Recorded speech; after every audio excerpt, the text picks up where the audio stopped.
Hello, hello. It's Sandy Ledoux with Ledoux Designs, ready to get some craft on. So I hope you guys are ready to create tonight. I'm not going to delay. I'm going to go ahead and get started because we have quite a few things I want to get done tonight. So I've decided to use many different companies' products so that we could give everybody a little bit of a show tonight. Hey, Brenda. Okay, so here's what I have in mind. Let's kind of talk about it. So this says Prickly Pear, but it's now Pajama Crafter Stamps. So we're going to use their tree die. It's called the Tree 2. And by the way, they have a big sale, 70% off or something in their shop for Prickly Pear dies. Hey, Meg. And keep your eyes peeled. There might be some Black Friday sales as well. So, woohoo. This right here, I think a lot of people see this, but they don't really know how to use it. It's called the zipper dies. So we're going to use this tonight, this one of these. And we're going to make this card extremely interesting. I'm also going to use some pattern paper from Scrappy Stamps. And I'm also going to use some pattern paper from HoneyBee Stamps. So we have quite a bit to do tonight. And I figured we'd do a really good video tonight because I'm not sure everybody wants to join me on Thanksgiving, because that would be Thursday, would be my other live. So I'm not really sure what the plan is with that, because, you know, I mean, I could do Thursday night live, but, you know, who wants to hang out with nobody? So this is the pattern paper I chose from Scrappy Stamps. And then I used this tree and the HoneyBee pattern paper to make these trees. So I went ahead and cut them out because I think the stuff, the coloring and everything that we have tonight is going to take a bit. So the pattern paper has two different wood styles on it. So there's a dark wood and a lighter wood. And I did 4 trees so I could use 2 of the darker and 2 of the lighter, so long as it matches well with this paper. So this is my plan. I'm going to use 2 of the Pajama Crafter new release stamps. So this is the Lumberjack, his cute little beaver, and this wood pile. So we're going to color all of these tonight. And yeah, I already cut them out just to make it easier. When we get a little bit into the project, we will talk about the zipper die and how to use the zipper die. And we'll be using that to show how to make like a gift card holder. So I will get to that part here in just a little bit. So for right now, I want to go ahead and get started on the coloring because I feel like we have quite a bit to color and I want to make sure that we have time for everything. So I'm going to go ahead and get started. I'm using Copics tonight. I know I've been using Olos and Copics, but tonight we're going to use Copics basically because I have a lot better luck with skin tones with Copics than I do with Olo. I just feel like there isn't enough variation in the color for me to be able to do some very good Olo skin tones just yet. I'm still practicing. I have a little chart here where I've been working on some Olo combinations, but as you can see, they're a little bit challenging and not quite as dimensional as I'd like to have. So I'm going to go ahead and use Copics tonight. Hi, Christy. So I'm going to set these 2 images aside and zoom in so you'll be able to see this cute little lumberjack. I'm going to start I'm going to start with the skin tone so we can get that part out of the way. Then we'll work on the eyes and we'll move from there. So I'm going to use this E000, and I'm going to put the foundation on his face just so that we get the paper wet and a little bit of color, base color. Now this guy works outside, so I feel like his skin tone needs to be a little bit darker than most of the skin tones, so we may end up putting more than one coat of color on him. I just have to see how it looks when I get done. So I'm putting the base coat on his face, and then we have to do this part where his mouth is, his ears. We don't want to forget those little ears because they look real white sticking out there if you forget to do them. Then we have his neck showing right here and his little muscular arms.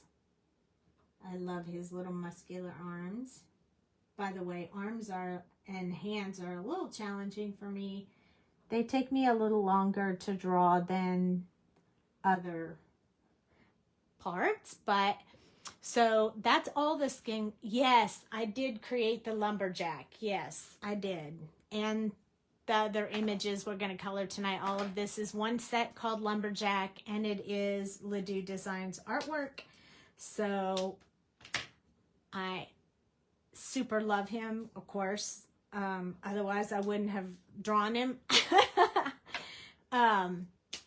E04 is going to be our shadow color.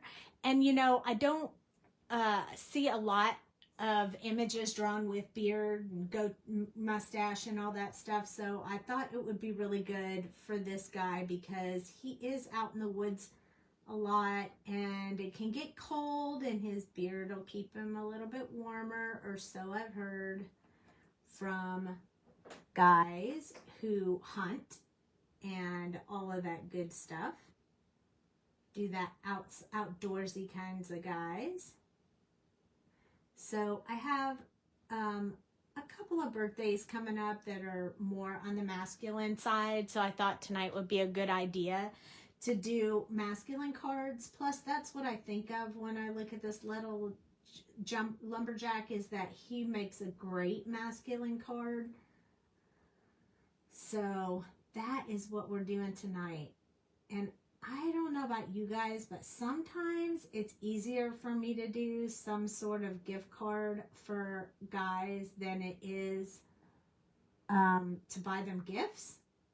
So that's sort of the theme of what we're going for tonight. I hope everyone has some wonderful plans for the upcoming holiday. Unfortunately, you know, when your kids grow up and they have girlfriends and boyfriends or husbands and wives, they have to spend time with the in-laws as well. So it just so happened that this year both of my children are visiting the other families for Thanksgiving. So yeah, so Dale and I are just going to hang out by ourselves this Thanksgiving, which is why I said there might be some time for a live, or we could do it on Friday if you guys prefer. Or we could skip Thursday, whatever you guys think. I know some people don't. What? Are we going to be gone Thursday night? Oh, so there won't be a live on Thursday. There could be a live on Friday or Saturday or Sunday. You guys tell me what you want and I'll do that. So this is E13. Hi, Becky.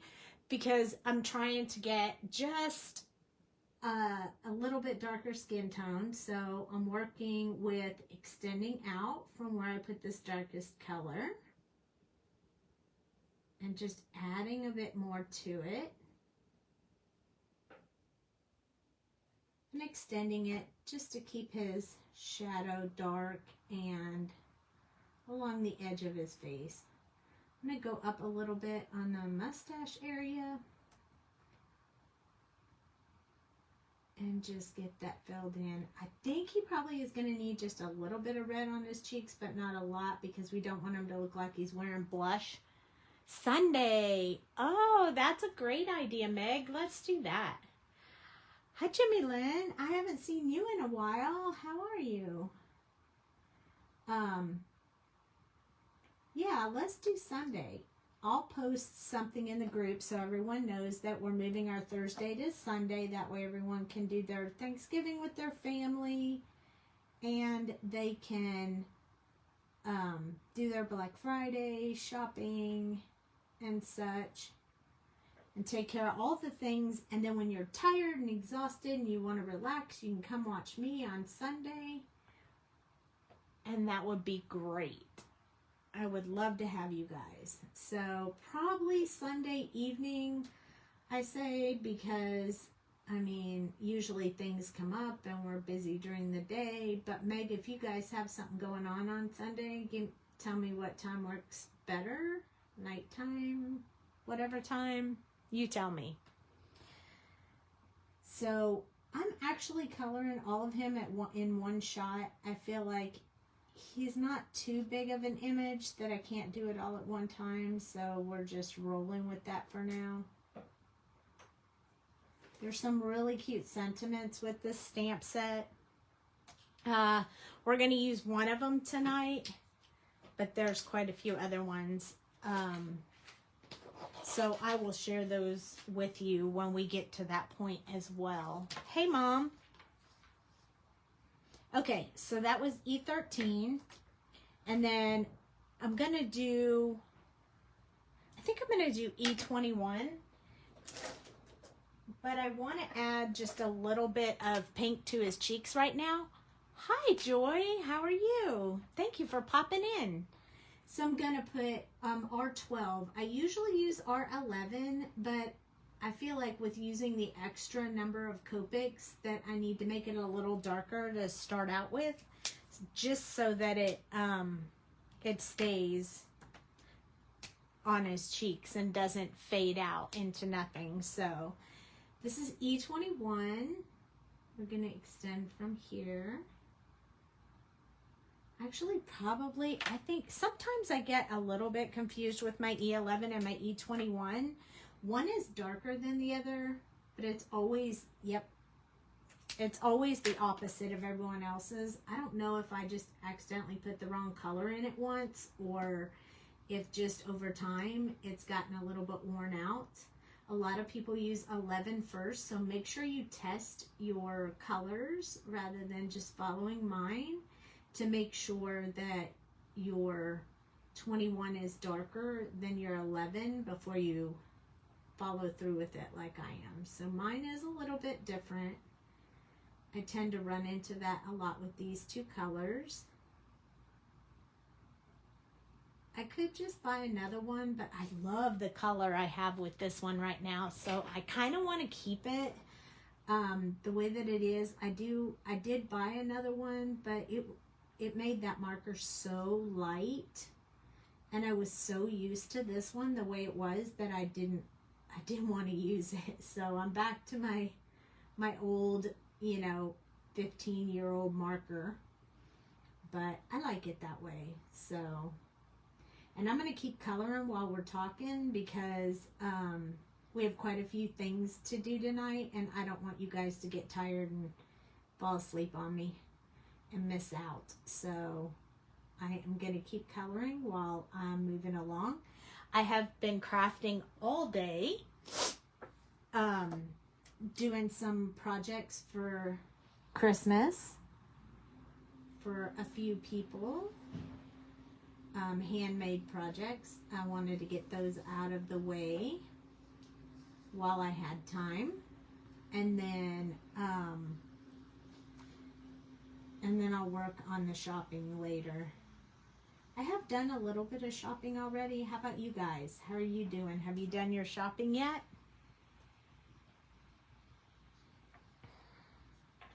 I think I might add a little bit around these eyes before I put this marker away.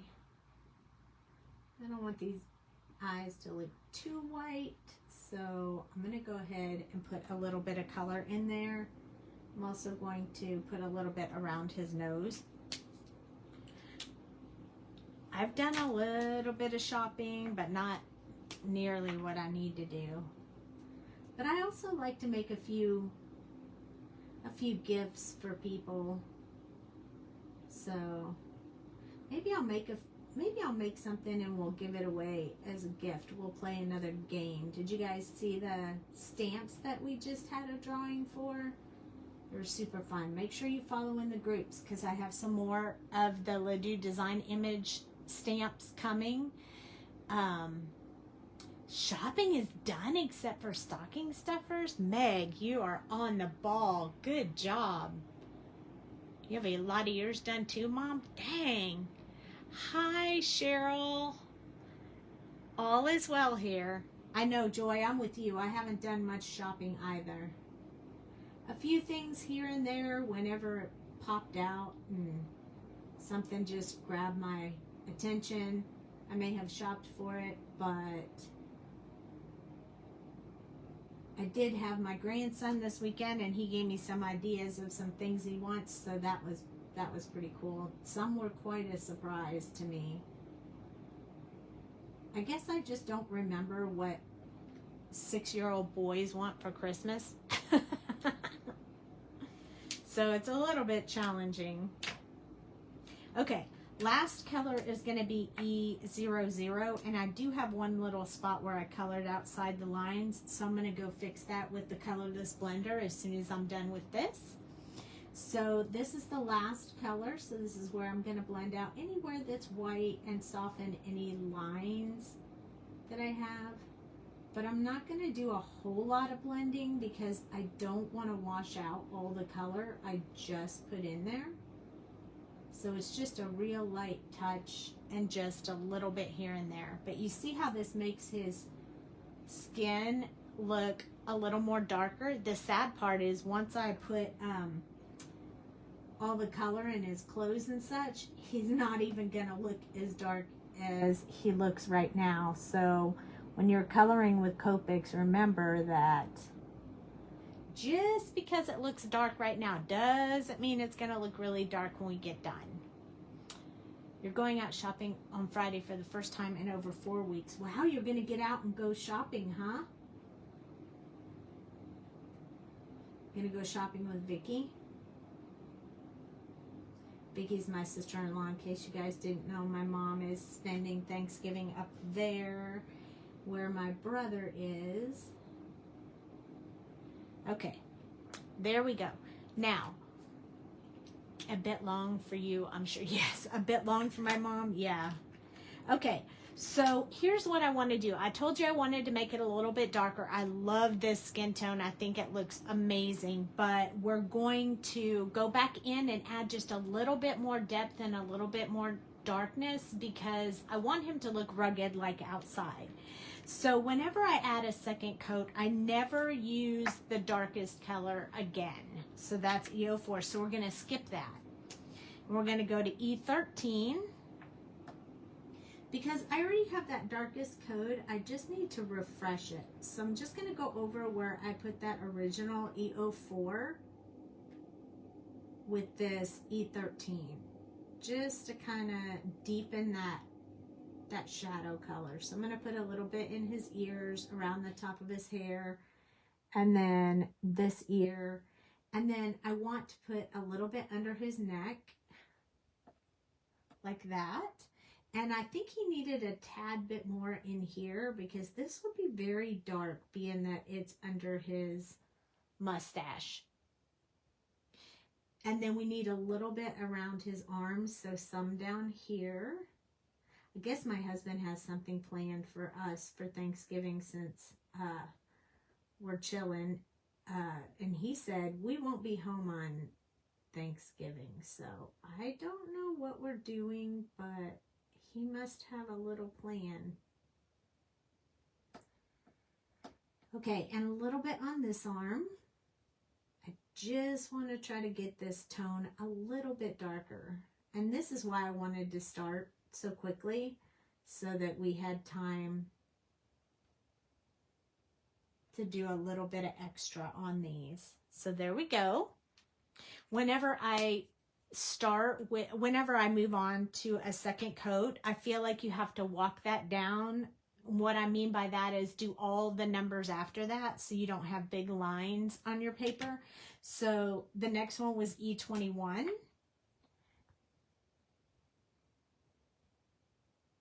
And I'm just going to soften that line we put in there. Not going to spend much time blending or anything because I don't want to lose that depth that we put in there.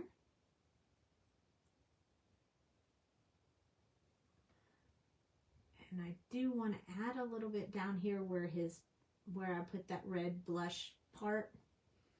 And then we're going to do his arms. So if you're not making this guy actually out in the woods or want him to be lighter, you can stop after the first coat, which I probably normally would have done on a video, except that I am going to use this card so for a gift, so I need to have it the way that I want it to be. Next one is E11. Last one is E00. So we're going to work with E11 now.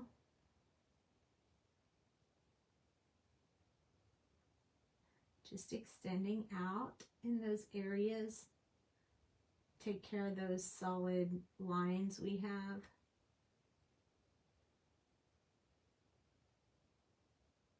A little bit up under his eyes just to make sure we have that going on. This part under here. Then we're going to soften up these lines. This one. I want his arms to look a little darker than they normally are, because he's outside working so hard. We still have some red to his cheeks, so I'm not going to add any more of that. I don't really feel like we need it. But with this E00, we're going to touch as lightly as possible because we only want to fix those lines. We do not want to wash out any of the color we just added. So that is what I'm doing with this one. It doesn't get a whole lot. I'm not going to put any on his neck. But I just want to make sure this line gets softened a little bit. There we go. I feel like it needs just a tad bit more there. There we go. And then we're just going to blend out these arms. Same thing, not too much, probably up here on the knuckles. They're facing up, so they should have a little bit more light on them. And there we go. So now we have two coats. I'm pretty good with the way that it looks. I want to soften this red, this pink just a little bit on his cheek because I felt like it was a little bit too dark. And it looks dark now, but let it dry and it won't look quite as dark. Now he looks really dark right now, but you don't have to worry about that because I promise when we add clothes, he won't look as dark as he is. This is the spot where I went outside the lines, so I'm just using my colorless blender to push it back into the lines.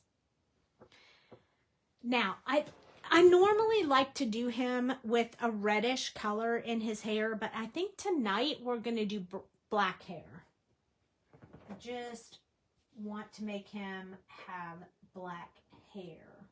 So I'm going to use my C's. I'm going to start with C10 and use 8, 7, 6, and probably 5.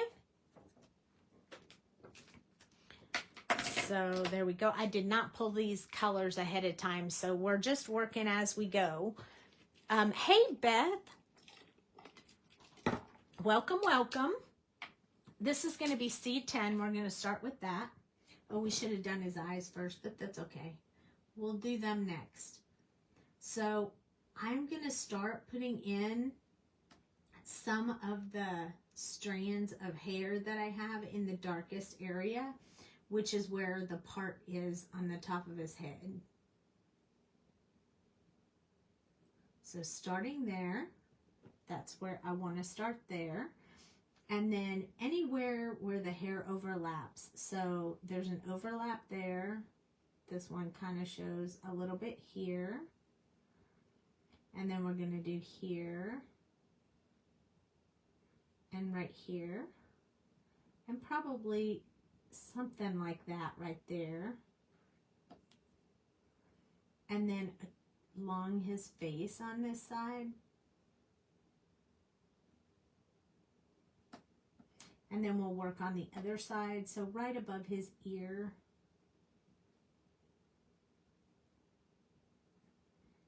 And right here. So this hair is not hard to do. You just have to take your time and break it off in pieces so that you can get what you want out of it. So there we go. That's mostly what I want. I feel like it needs just a little bit extended here. So I'm going to add just a little bit longer brush strokes and a few extra ones in there. And then I like to add just where I have this eyebrow sort of broken in half kind of. I like to put that little line in there. It'll look kind of funny when you first start out, but it's not too bad. Now I'm going to start working on this little beard right here. And I'm just going to put very teeny tiny little brush strokes along the top. Not beside each other, but just working through a few of those where the artist put the lines to let you know that that's where some of the strands of hair would be. And when you do that, you also have to do it down here. Otherwise, it'll look funny when you get done. So notice that I get the tiniest lines if I'm holding the marker upright. I'm holding it all the way up. That's how I get those very tiny brush strokes. Or flicks, if you will. Whatever you call it. There we go. So now we have the base for the shadow part of his hair. Hi, Jana. I hope I'm saying your name right. C8 will be next.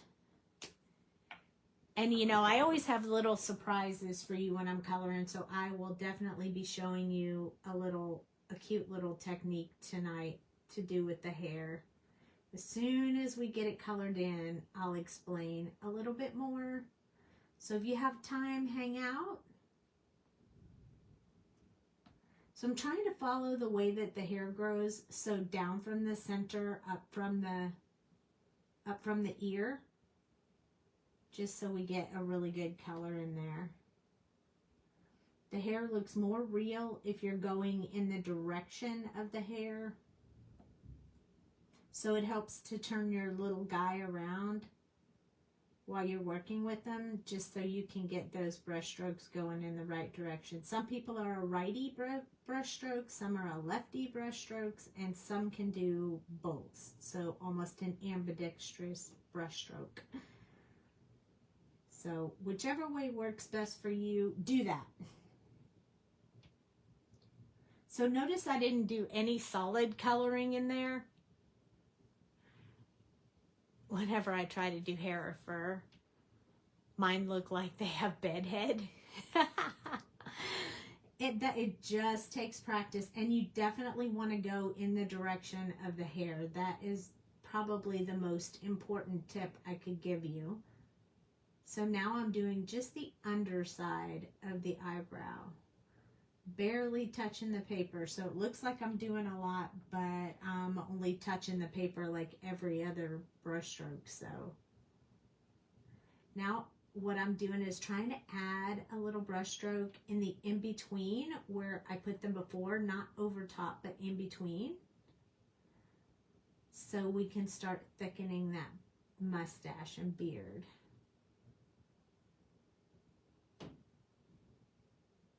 And then we're going to flip him upside down so we can also do it up from the bottom of his mustache.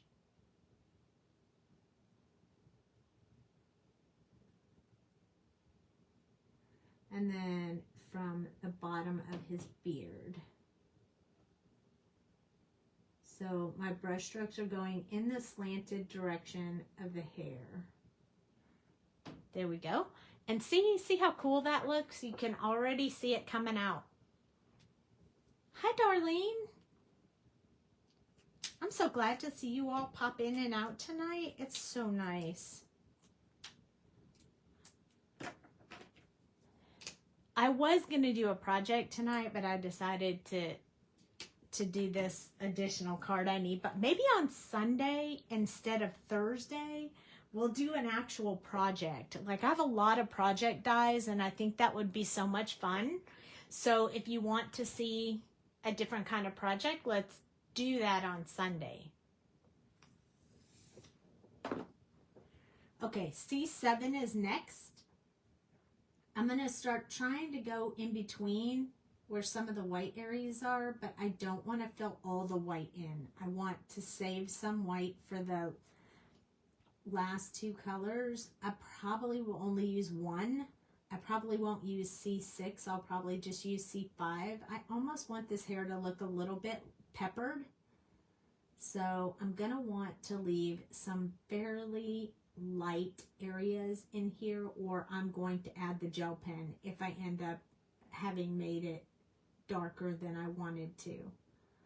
This one I'm also making sure that I have all of the outsides done around the outside. You know how we do that sometimes. This is the color I want to use for around the outside. So notice I barely touched the paper. I just put a very tiny brush stroke in there. It's not a heavy amount of ink on the paper. It's very, very light. Because it's kind of filling in a lot of it, but I am going around the outside to make sure that I have everything covered. There we go. Now, we don't want his eyebrows to be too light, so I'm going to go ahead and work on a little bit of that right now, leaving a little bit in the center open, just a little bit. I'm liking this hair. I always do it red. I don't know why. But I'm going to skip the C6 and go straight to C5 because I really want this to be lighter. So what I'm going to do is with my C5, I'm just going to try to touch those areas. No blending, just touch them with this light gray. Because I want this hair to look black, but also to look a little bit like with a bit of gray in there.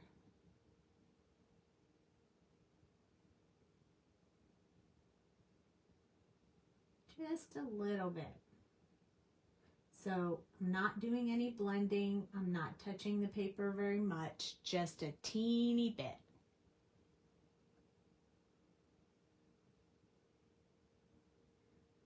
So it's a very defined, careful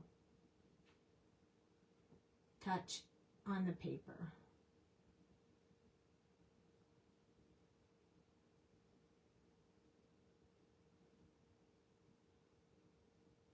And it's kind of doing what I want it to do, so I'm happy with that. I may still add a little bit of white gel pen in there at the end just to lighten up some of that shadow a bit. I don't know why I can't just leave white in there to begin with, but I don't know what it is about me, but I'm not very good at that. So there we go. And I think we're going to give him blue eyes, but they're going to be a darker blue. So let's do the eyes next because all the rest of it is easy after that. This is just the challenging part. These are all the parts I hear the most people say they need help with.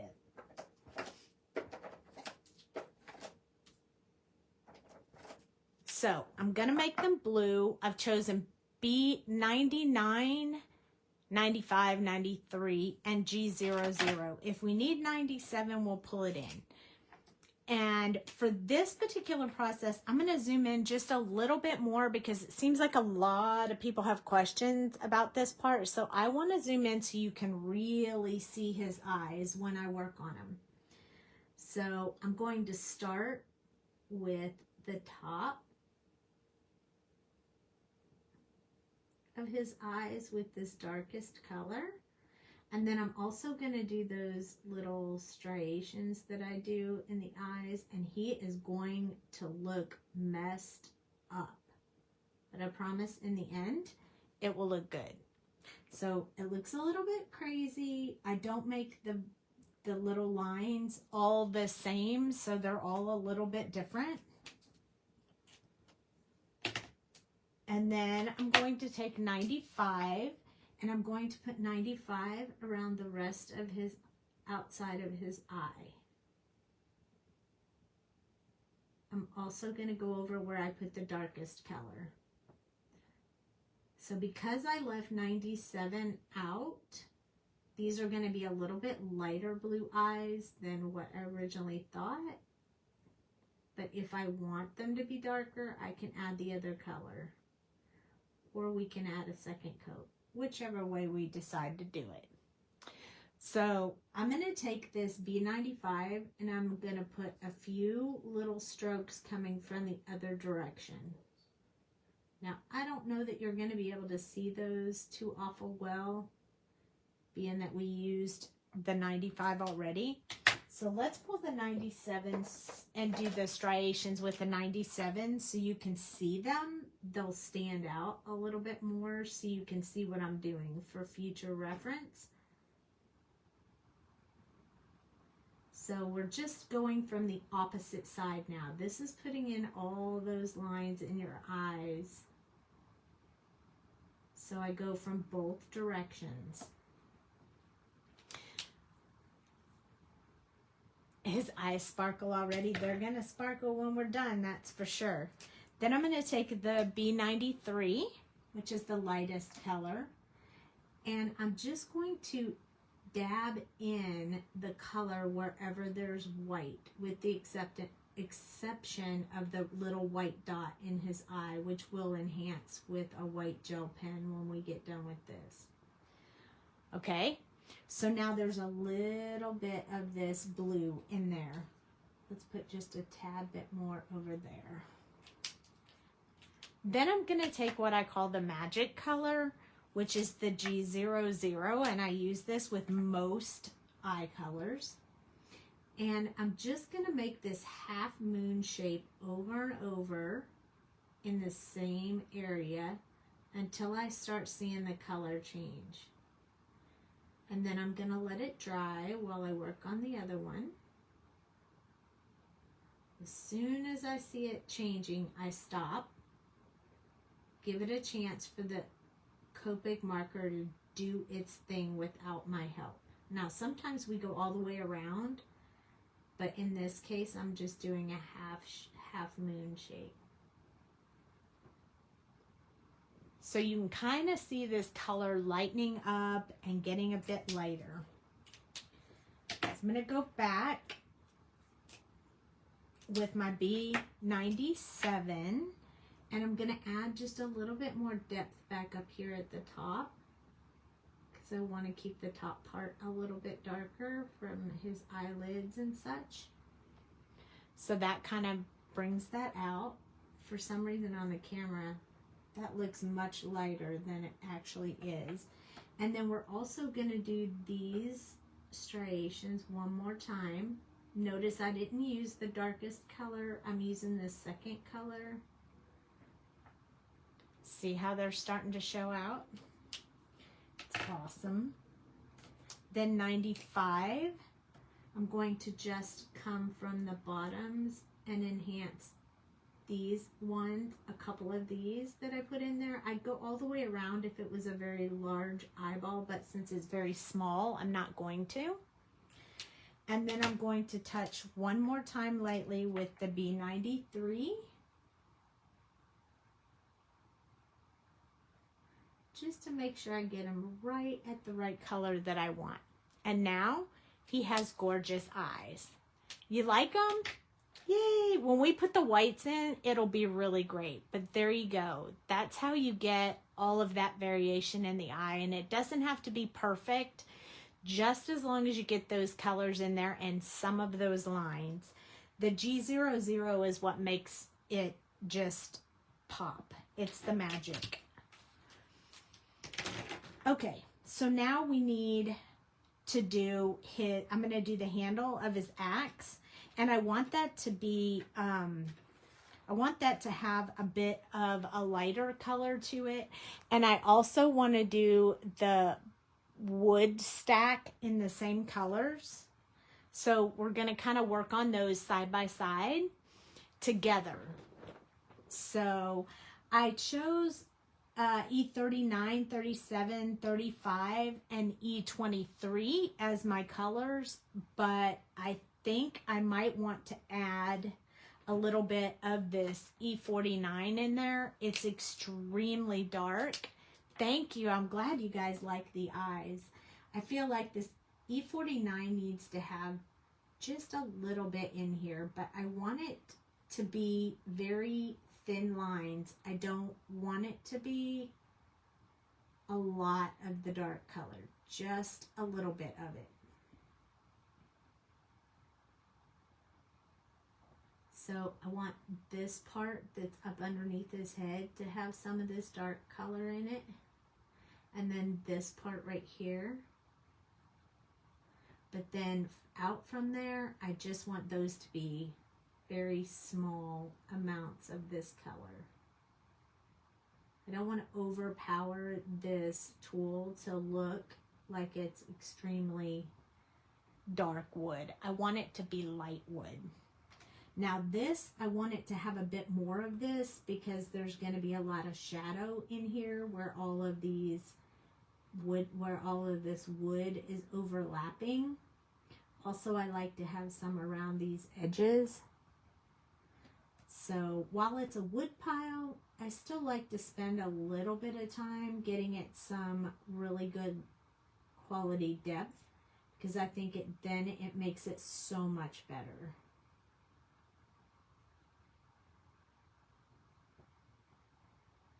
So as you can see, it's starting to see some depth in those very dark areas. There's a little bit here. And then these parts right here that overlap.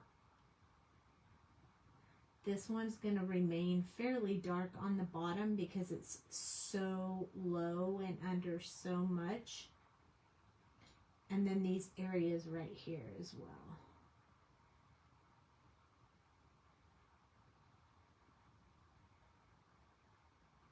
And don't worry, we'll put some of the lines in there as well because we're going to want those deep dark lines just like we did with the axe. So now that I have the dark depth areas, I'm going to go ahead and follow a few of these artist drawn lines. They put them in there to help you out. In case you're not used to doing wood, kind of letting you know where those lines would actually be. Or an example, you could just color it lightly and see the black lines through it. So it kind of gives you a multi-purpose, so you can decide from there what you think. Where you want those lines, or do you want just to see the artist lines, or do you want to deepen that depth in there? It's up to you. And then in these center areas, I'm going to do a little bit around the outside of the center just to keep that popping when you look at it. There we go. Now I have the darkest part in that pile of wood and the darkest part on my handle. So up close, it looks something like this. Now we're going to switch to our E39. And we're going to start with the axe. Trying to keep the colors that we're using, trying to keep those all done at the same time. So we don't have to, get our markers out all over again. So there, I just extended from where I put those darker colors and just kind of filled in and blended so it's a little bit smoother look. It's wood, so I don't want it to be too smooth, but I do want to go over where I put that color also adding any shadow area depth with this color. So if you had a really large space, you would probably add some lines of just this color. But because we use that darkest one, I'm going to just use that. So then E37, oops, we forgot to do the pile of wood. So we'll go back to that color in a minute. This is E37, and I'm just adding a little bit more, just kind of randomly. And then around the outside, I want to make sure the outside gets covered with E37. So let's go back to our E39 for our wood pile.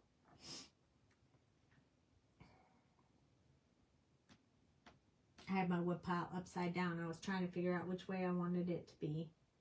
So again, extending out from where I put that darkest color, following the artist lines, and then a little bit thicker where I want to keep that shadow area up underneath there, so that it stays kind of dark where the darkest area is.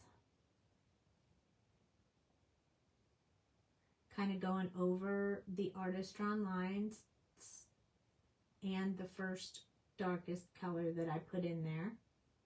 So we want to soften that and extend. Since this is bigger, this area is bigger, I'm choosing some of these lines that I colored in the dark, that I didn't color in the dark color. I'm doing some of those in this color so that we have different variations of color within this wood.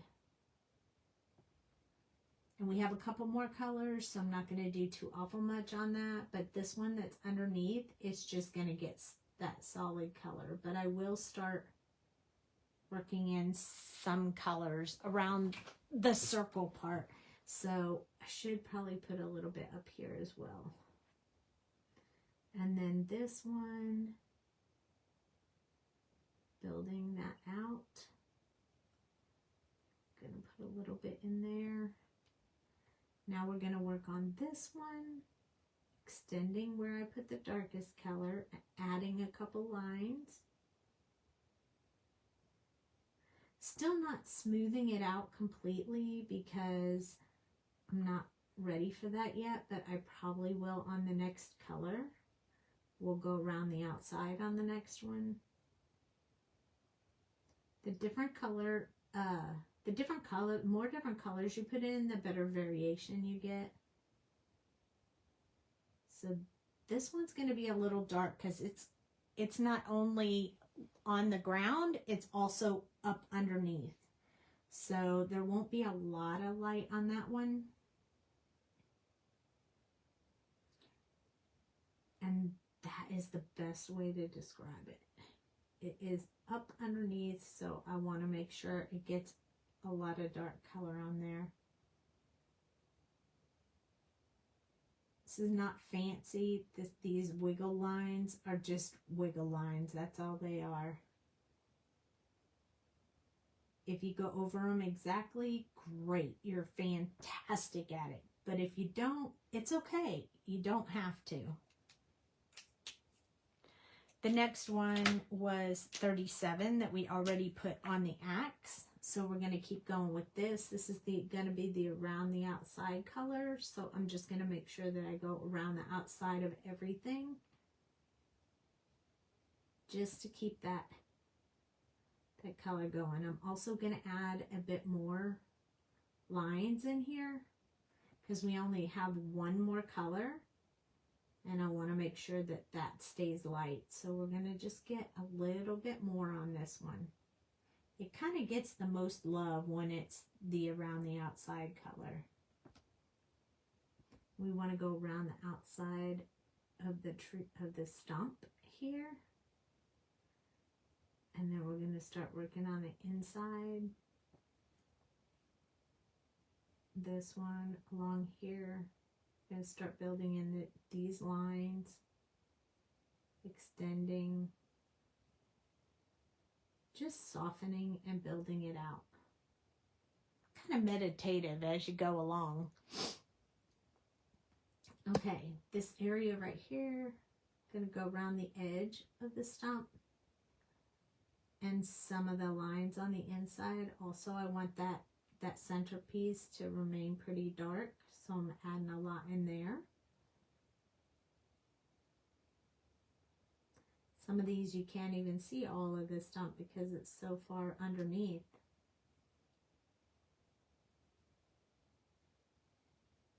Now we have one more right here. We want to make sure we're doing the hole around the outside. And when I say the outside, I even mean these edges right here. And then we have to build in a bit more of that color so that it looks like wood. So already it kind of looks like wood. Now I've chosen to go from E37 to E23, which is a pretty big jump in numbers and colors, but I want to keep this fairly light. So it's a light brush stroke right on top to get rid of the white, but it's not a blending. Do not want to blend those. You just want to get that really light color on top of there, and it'll make it look more like wood. And we're going to do the same thing with this. Just going to go over top of that edge. Then it's going to be this back and forth right over top, but I am doing like a #1 pressure touch, like the lightest touch possible. I don't want to blend. I just want to get this color on there.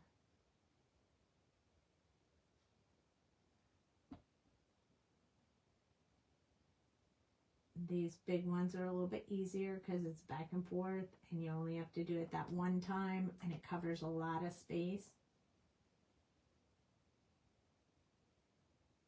And there is no wrong way to do this.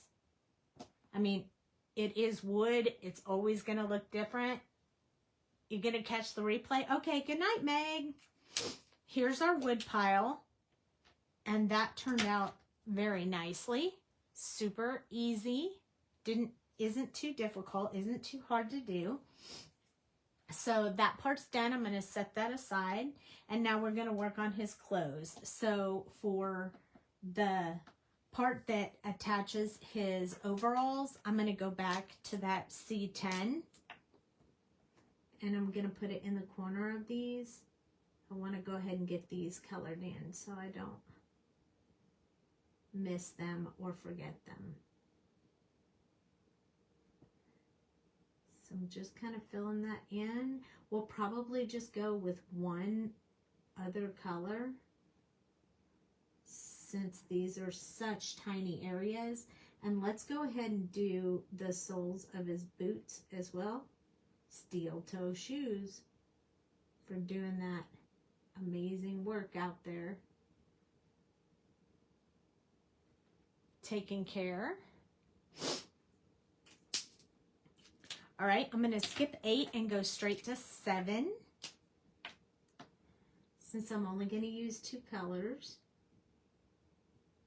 Want it to still look black, but give me a slight variation there.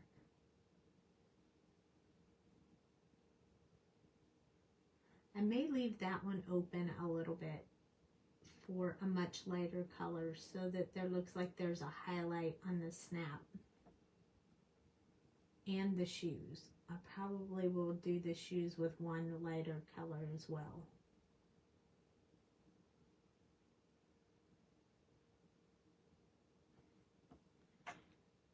And the last color on the shoes, I'm going to go straight to the 5. And the little buttons. Oops. So sorry. I missed the bottom of that button. Okay, this is the C5. And I'm just going to put that in the center. I want that to stay a little bit light in the center, but I can always use white gel pen if needed to show some shine on those snaps. So there we go. Now we have that part filled in. I think since this guy is going to be a hunter, I might do his overalls. Normally we would do overalls in like, well, if I do them in green, I was thinking about doing them in green, but then he's going to look like a Christmas man. So let's see what I have here. Let's do them in brown since his hair is black. So we're going to use the 49, 47, 44, and 43 for his pants. Oh, maybe we should do them on his boots. Let's do them on his boots. I'm going to give him brown boots, I think. Maybe we'll go with his pants as well, but we'll just make them lighter or darker than his boots. But we'll make them both brown. I'm going to have quite a bit of brown on this guy. Well, we could make his pants black, but I just like making them different than his hair. Even though I like to wear purple because it matches my hair, I still like to do, I like when I color them, I like to do them a different way. So E47 is next. I didn't use those two markers, so I need to put them away so that I don't add them on the YouTube channel. Did you know that if you go back and watch the replay on the YouTube channel that I put all the markers listed in there in case you ever are wondering? You don't have to sit through the video on Facebook and write all the numbers down. You can get them in the description on YouTube, and as long as Facebook permits, I always upload from the video to YouTube. So if you didn't know that, now you do.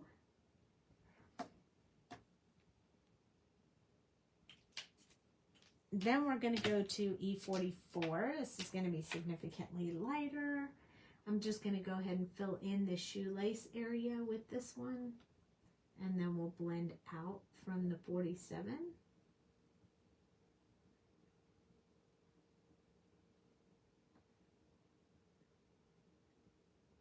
Don't want a whole lot of 43 because I want his boots to stay darker than his pants will be. So this is E43, and I'm going to do that back and forth. And this is going to kind of lighten and also soften that brown color. I really like how these ones interact with each other. I'm kind of lightening up this side because I sort of wanted that to be where the highlight was. So I'm going to have to come back in with the 44 and deepen up the area I did not want to be that light. So I wanted the light area to be on the top of his boot. So using this 43 helps me make that happen. So there are his boots.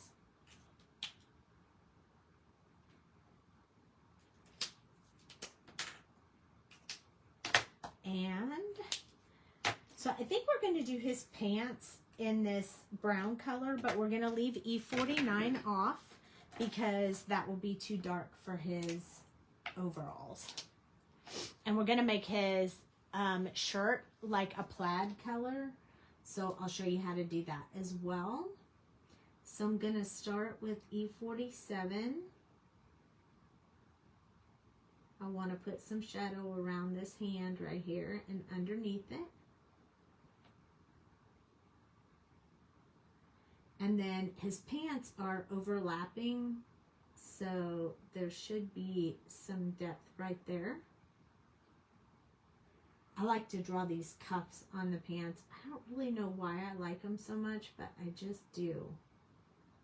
I feel like it gives it a little bit of personality.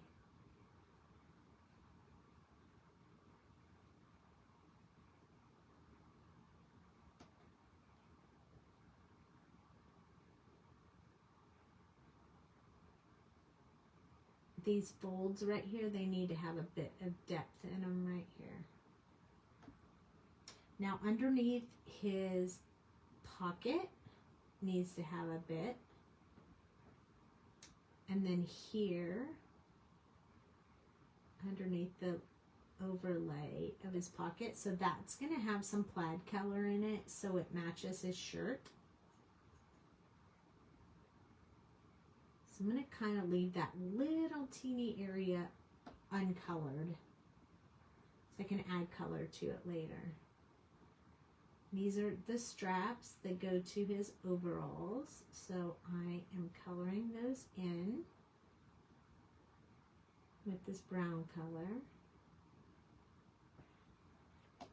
Okay, and next I'm gonna switch to E44, and I'm gonna start extending out that color that I just did, giving it just a little bit more.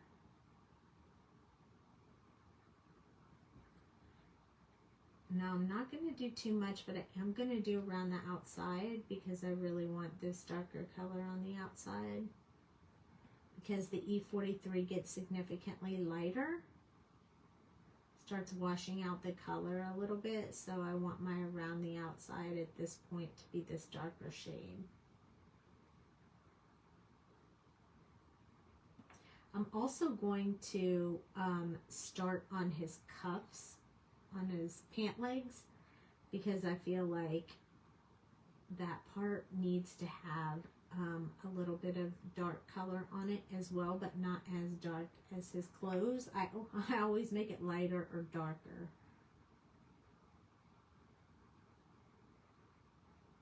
There's some folds in it, so I want to be able to see those.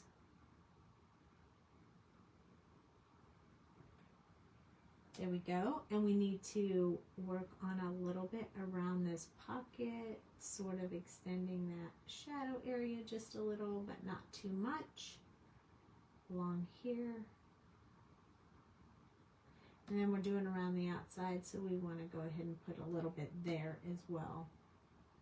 I'm also going to put a little bit here because that is a pocket and there is an opening. What would you recommend for a starter set for markers, just to see if I can get the hang of it? Oh, you can get the hang of it. But honestly, depends on how many you want to invest in to practice. If you want a few of different colors, or if you want to just choose one color to practice with. But some of them perform a little different than others. I bet you could get the hang of it, but I could definitely give you a few color combinations. If you wanted, just PM me.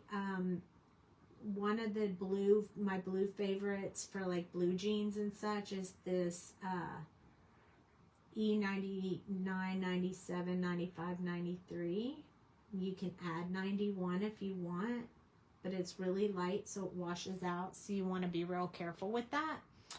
I love this E combination right here, and I feel like it kind of texturizes just a little bit, which gives for a really amazing look. But know that it takes practice, but you could color anything in the same colors. You could choose some black, either C's or W's, and then you can color everything in that just to practice the combinations to see if you like it. And that would definitely do what you were looking for as far as practicing, just to see if you can get the hang of it. I know there have been people who have taken classes and done the entire classes with like 5 markers. So you can for sure choose any combination and color everything in that color. But I like this combination a lot. But if you want a jean combination, I'd use that. But I have pretty much a favorite combination in every color. So I can definitely give you some suggestions if you have a certain color you want. And they change. My favorite color combinations are not always the same as what they were when I first started out. But when I do Copic beginner classes, I do have a full color combination sheet that I built that are fairly easy to get the hang of, and then you add in the more challenging colors later. And by more challenging, I mean the ones that just don't naturally blend as easy as some of the others. And that's when you start getting the blending combination down, it's easier to use those. You can do that, yay! But yeah, I don't mind answering questions anytime. So you guys, any of you can always send me a PM or DM or whatever they call them these days, and I can help you out with questions you may have. I don't mind. I'm going to grab the E42. It's a little bit lighter, but I need it for my highlight areas to do the last step here. And again, I do that back and forth as my last blending. If it doesn't blend as well as I wanted, I go back in just in the areas where I see the lines. But for the most part, it's a back and forth over the whole thing. And give the color some time to blend. You aren't necessarily the blender, it's really the ink that's blending on the paper. So if the first time it doesn't blend as well as you want, you can always go over that second time, see how that fills it in.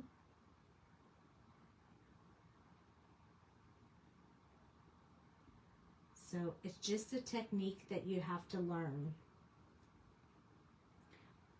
But the blending really isn't about you doing the blending. You're not gonna like scrub down the paper. You're going to just put the ink down and the ink will blend on its own. I mean, it will, you know, combine together the way that you need it to. So if I hold this up, you'll be able to see how the colors just start coming together. There's probably a little bit more work I can do around these edges right here when you look at it up close. So I'm going to go back to my E43 and bring those colors together just a little bit more. Soften that up. Still leaves the highlight, but allows for these darker colors to really blend in a bit more. If I kept going with the E42, it would start washing out this deep color right here. So I'm just coming back in over those areas where you can see the lines the most and just giving them a second coat so that they can blend better with that lighter color I used. And then if I leave a little bit of space and need to come in with the E42, I can. So in this area right here, I'll want to hit it one more time with the E42 and right here. So now when you look at it, those lines soften up. Right in here is one more line still there. But they all softened up and now they look like jeans. And that's what I love about this texture. This color right here actually makes texture. This combination right here. It's amazing. This E combination is one of my favorites. Hey, look, we missed the top of the... We missed the very top of the axe. So I'm going to go in with my E39. Kind of put some on the side. And then we'll pop in with the E35 and finish that off. Just like that. Now we have the shirt and the axe, and then we're finished with this guy. Well, except for our white gel pen. So with the axe, I need that to be like C3, 1, and 0, 0. Like this. Oh, I just saw a tiny mosquito flying around my room. He's going to eat me up. I just know it. Okay, so C3 is the one I'm going to put in there to put my shadow and my depth. And I'm going to put it around this area right here because mostly on an axe, this part is much lighter than the rest of it. Or at least that's what the pictures look like when you look them up. So I'm just going to build in this area around the center part first. And then C1 is when I will start adding a bit of this color. It's really, really light, and C1 and 0 are really hard to see on camera. But I'll try to hold it up so you can see it a little better as I start building this. Now, I want this axe to be very light, so that is why. Light, but I need you to be able to see the difference between the end piece and this piece. So this is C00, and this is where I'm going to do the back and forth right there. And then I'm going to do it again right here where I didn't put any of the other gray. If you use this too much over here or over here, it will wash out your colors. So you don't want to do that. I feel the first mosquito bite on my leg. So there you go. See how it's very light, but still a variation between each section. So that takes care of that. That was only 3 colors. And now we're going to use our red combination for his shirt. I want it to be red and black, so I'm going to show you how I do that, so bear with me. I'm going to start with red. 29, 89, 24. I think I'll use 27 instead. Okay, so I have R89, 46, 27, and 24. I love this E combination too, by the way, Jana. Okay, E89. This is extremely dark, so I am only going to put this a little bit in the very dark, shadowy areas. So under his collar, underneath his axe, under his arm, armpit red, bottom part of his shirt, up in these little corners right here, because this is all up under his axe as well. And then on this side, he has an axe over him right here. So I'm going to put just a little bit in there. And then where his cuff comes over,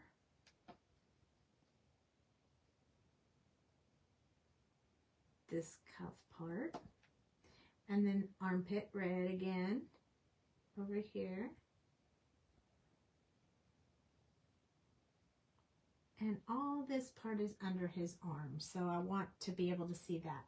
And then this part of his shirt goes over this part, so I'm just going to add a little line right there. Also, I'm going to put just a teeny bit inside that part. I think we need a little bit right along there.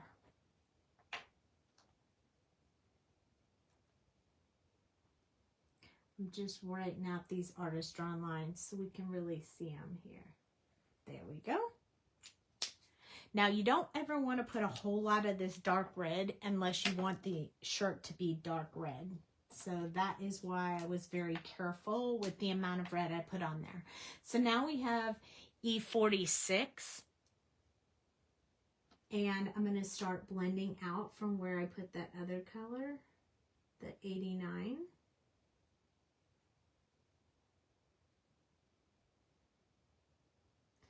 This one will soften that 89 just a little bit. And start building out that red. We're going to put all the red in first, and then we will add the flannel look when we're done with this. But I want to get this red color in first. Now, it would be easy if you wanted to draw in the checkered first, but then you have to color black and red and black and red, and it just takes a lot longer than this quicker version I'm going to show you here in a few minutes.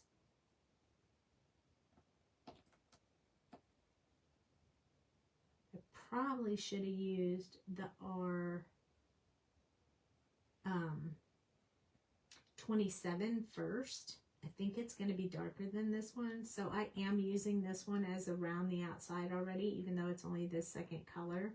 So I think we may have to go back in and put the depth with the next one. So I'll show you what I mean here. just a minute. So I'm adding a bit more of this than I normally would at this point, because this is supposed to be the third color, not the second color. Oops, I went up a little high on that. I also missed a very tiny spot of his overalls over here, so I'm just going to take my E47 and kind of dab that in. So here's the 27. I think 27 is going to be darker than the color I just put in there. So, oh no, it's not. It's actually lighter, so that works out perfectly. I want this shirt to be more dark red than lighter red, so kind of like a flannel shirt. It seems like they always show lumberjacks in flannel. So we're just putting this red in.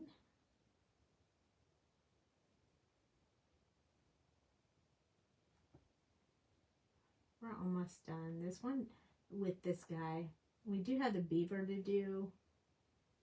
We could leave him off, but I'm sure you guys want to see that cute little beaver colored. All right, R24 is the last one, and that's where I'm going to do that back and forth just to get that last color in there, but keep those highlights. That back and forth, it works great. Going to go along this edge.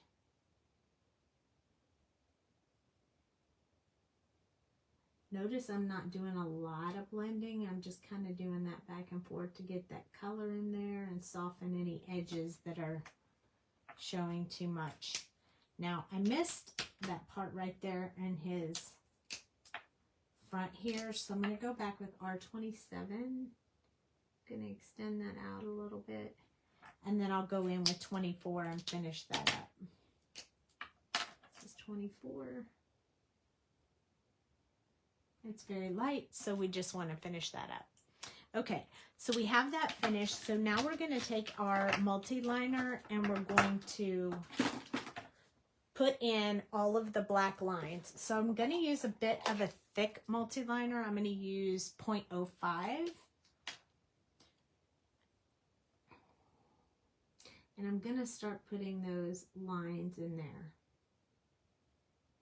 Now they won't go exactly with each other because that's not how a shirt would work out.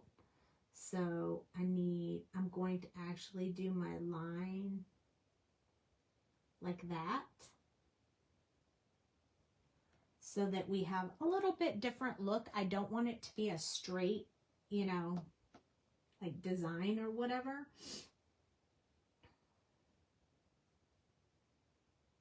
So we're just going to put some lines in here. Let's go this way and this way. Then we're going to build some going this way. I mean, there is no right or wrong. You can do it however you like, but remember the shirt has movement. So they won't always be exactly the way that they won't always be all lined up and symmetrical, because that's not the way that it works. Your shirt never lines up perfectly all the way around.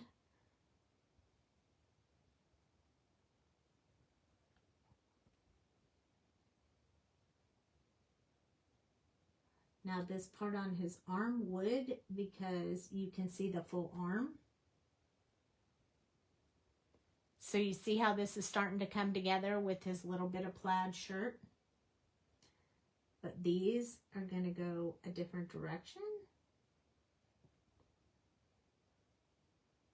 because it's never the same. If I have them on this side, since that's the same shirt, I do want to try to keep them similar going this way. Same thing over here. Sometimes they don't line up perfectly. You know if you have a shirt like this. So I'm putting them off, a little off center.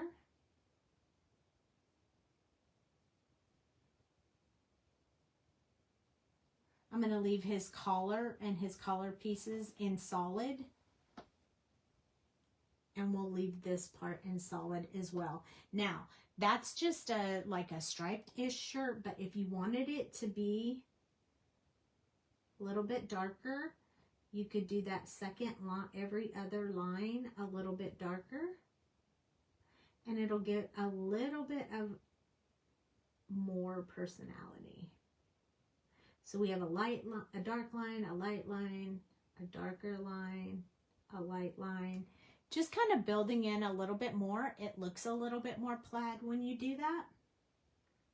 So we're going to do the same thing here. Light, thicker and darker, light, thicker and darker. Same thing here. This one is going to be the thicker one. The lower one here is the thicker one. This one. So now we have to go this way. So I'm going to leave that one light. So this one's going to be thicker. That one will be light. This one will be thicker. Thicker here, light there. Make this one a bit thicker, light and thicker. Same thing with these. It's every other one. So then his shirt looks like it has a lot of different plaid look. See, doesn't that look a bit more plaid now? All those different lines. Super cool. So just random lines in there. You can make them however you want, but if you want it to look more realistic, you don't want to do it exactly straight all the way around. So that's how he works. And then I have to cut out the white area real quick because it's driving me a little crazy to look at it. You couldn't see it before, but you can see it now. So I have this little X-Acto knife. I don't need it to be real detailed. I just need to have that space because I think that white pops out like a sore thumb when you're looking at it. So if we just take that out, it looks a lot better. So when you look at it, you don't really see a big white spot. It looks so real. You like it? I like how it came out too. I'm really happy with that. So we're going to make this little beaver have the same color eyes as he did. So we're going to try to stick with the same markers. But this time, instead of using B99, I'm just going to use B97. And this little guy, I'm going to put most of his shadow on the underside instead of the top because he's looking up. I want the bottom part to be a little bit darker.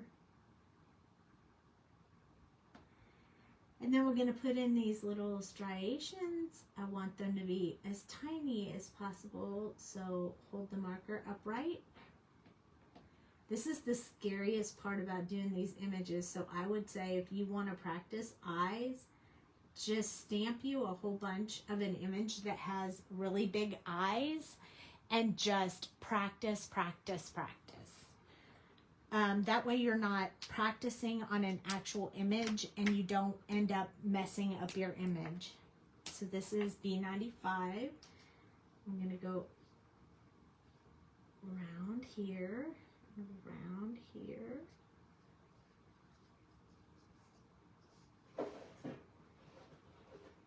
Just kind of softening that up a little bit.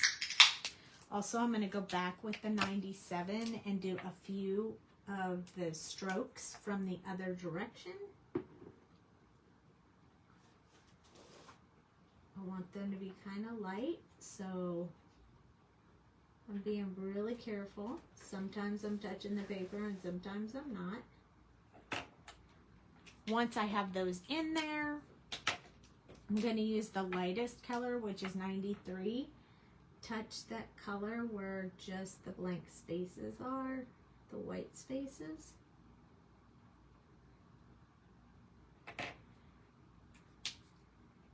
I feel like we didn't get enough of the 97 in there, so I'm going to go back before I use the before I use the G00 to kind of deepen that up just a little bit. Now we'll go back with 95, soften that, and then we'll go in with the G00. There we go. Now I'm liking how that looks. Once you practice eyes, you'll get more comfortable with how each one looks, so you'll know when it's at the right stage for you to go ahead and add that final color in there. So this is the 93, just taking out any white spots. And then I'm going to take the G00 just like we did before.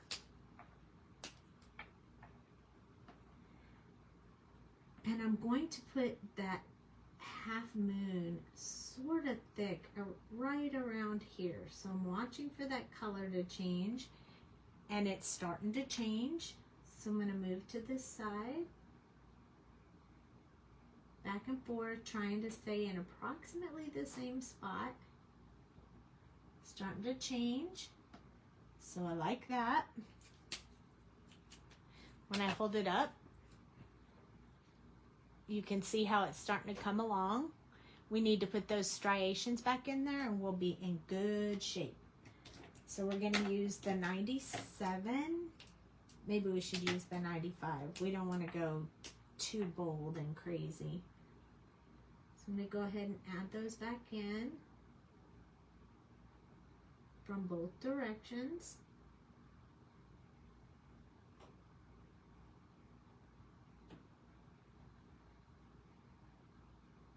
I'm just softening this edge on the inside just a little bit. Here we go with our little strand, eye strands, or whatever you want to call them. Both directions.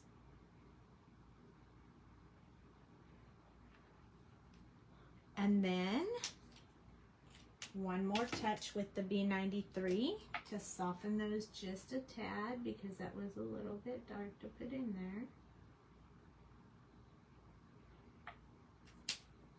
And then if you need to, you can do G00 again, and if you don't, I think we need a little bit more. Hi, Lori. I'm going to zoom in so you guys can see, so I feel like I have to keep lifting up the paper. So this time I'm going to hold the marker upright, and I want that little line to be very small. I just want to put a little bit of green in those eyes. There we go. They're coming out very nicely. I feel like there might have been a little sticky along this edge on my 97. So I'm going to take my 99 and fix the edge of the eye real quick, because I feel like it's just not enough with the 97 that it needs the 99. See how much better that looks? That's what I needed. I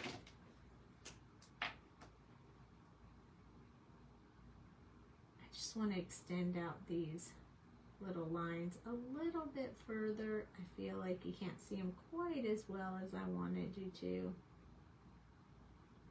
Make sure when you do them a second or third time that you're doing them in the exact same spot that you did before. Otherwise, it's not going to work. It's just going to get confused. There we go. Now his little eyes are done. It looks so real. Okay, so we're going to do him a little quick and easy. I'm going to use my E39, 37, 35, and 23, just like we did before. But I'm going to use E49 on the nose and the tail. So I'm going to come in here and put a little bit along the bottom of his nose and around the sides with this E49. I want that nose to be darker brown. We're going to do the same thing with the tail, a very deep dark area close up to the body. Now, if we wanted to, we could just leave these black lines that are drawn in the tail, but I want to emphasize them. So I'm just going to put this darkest color right over top of them because I want them to really stand out as I color.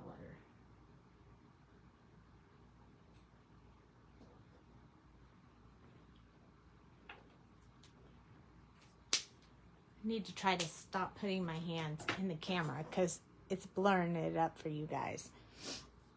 So I will be a little more careful on that. Okay, 39. That's where I want to soften up this nose. Like that. And then we're going to work on this on the tail. Now we're not going to mess with those lines as far as coloring anything else. We're just going to go over top of them. We just put that darkest color in there to make them stand out a little bit more. So that was the reason why I did that. And then I'm just going to add these small little brush strokes where the artist put the lines for the tail being shaped. I'm going to make his belly a lighter color. So we're going to go ahead and start putting some of this E39 into the body.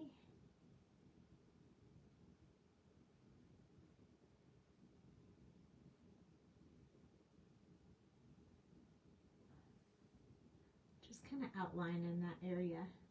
Then we're going to put some brush strokes up from the bottom because it would be shadowy down there underneath them. I haven't decided what color I'm going to do his little feet and hands yet.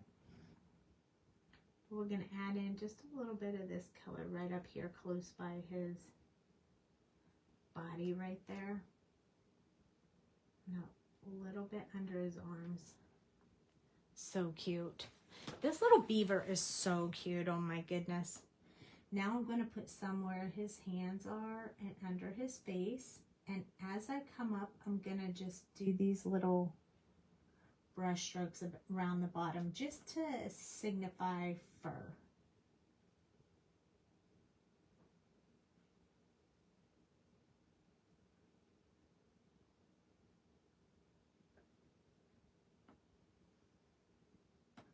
This little area right here where the fur comes in, I'm going to put just a little bit of darkness right there.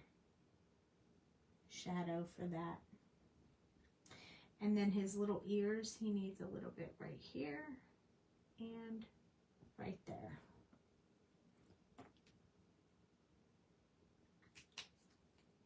Next, we're going to come in with E37.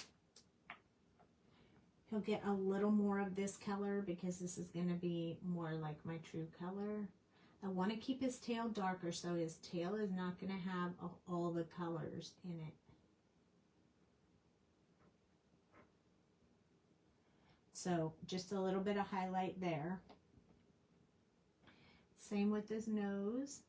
Just left one little white spot on his nose. He's so cute. Isn't he cute? Doesn't he look like he's saying, please, please?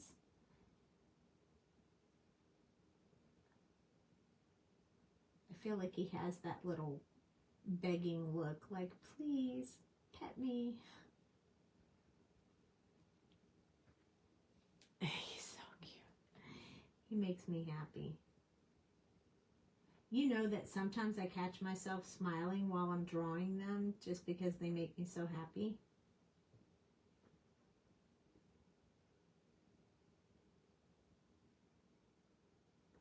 That's how I know I probably like this one a lot, if I'm smiling while I'm drawing it and I'm not going, because every now and then the can happen if it doesn't come out just right.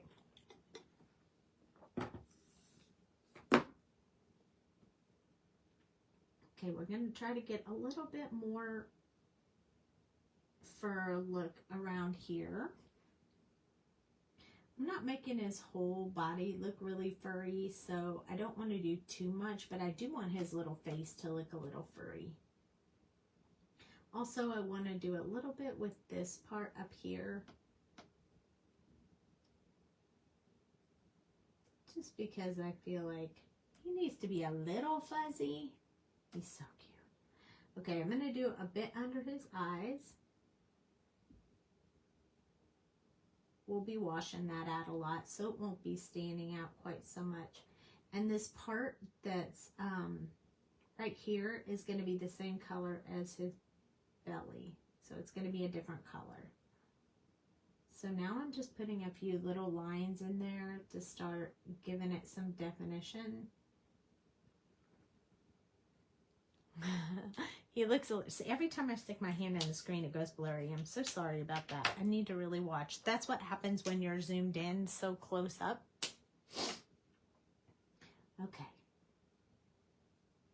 Now this one, I'm going to leave a little bit for the last color, but not a whole lot.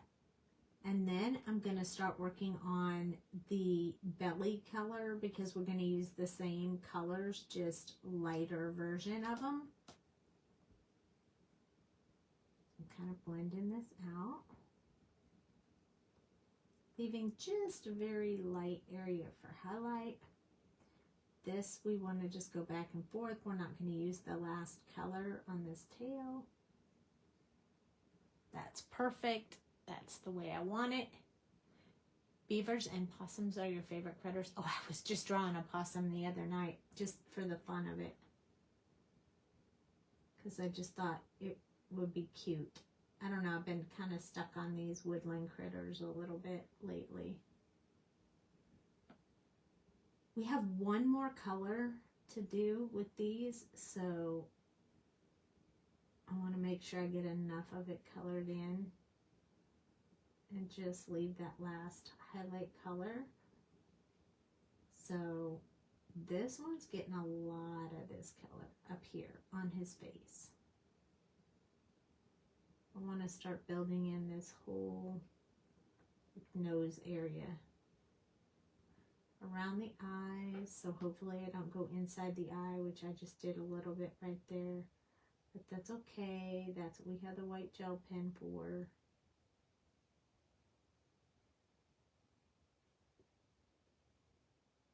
This is kind of softening up all of this. Finish up his ears. He was a little bit faster to color. I'm also on here, I'm going to put just a little bit in here. I don't need too awful much. But I do want this section to be a little bit lighter. Just so he's a little bit more on the two-tone. So cute. I don't know what color to make his feet. I think I might go back to the darker colors. We'll have to see. I think I'm going to also pull out E33, and that we're going to do the rest of him in 23 except for the light areas. The light areas we're going to do in 33. I missed this area up here. Just going to put some spots in the 35. We also need to pull our R12 that we did for the cheeks, and we need to put a little bit in the ears before we do these last colors so we can blend it out. I'm not going to give him any cheek color, but I am going to put a little bit in his ears. So this is E23. This is where I'm going to start blending this part. And this E23 will be much darker than the 33. So that will give us the variation between the two areas. So just kind of this back and forth to smooth that out a little bit. And his little paws will be the 33. So I just got to make sure I don't go in his eyes when I'm doing this part right here. So I'm going to do it a little bit slow. Don't want to go over his teeth. So while it would be great if I could just go like that, I can't because it will mess it up. I don't want to mess it up. The second coat right here just to soften that color. Beavers and hedges are yours. Oh, look at you guys. You both like beavers. That's awesome. That's amazing. I did good then when I got us a beaver in this set. I was trying to think of something that went with the lumberjack because, you know, wood and beavers were what came to mind. So that is how I came up with the idea for the beaver with the lumberjack. Okay, I'm going to put a little bit inside his ear of this 23, but we're going to finish it off with the 33.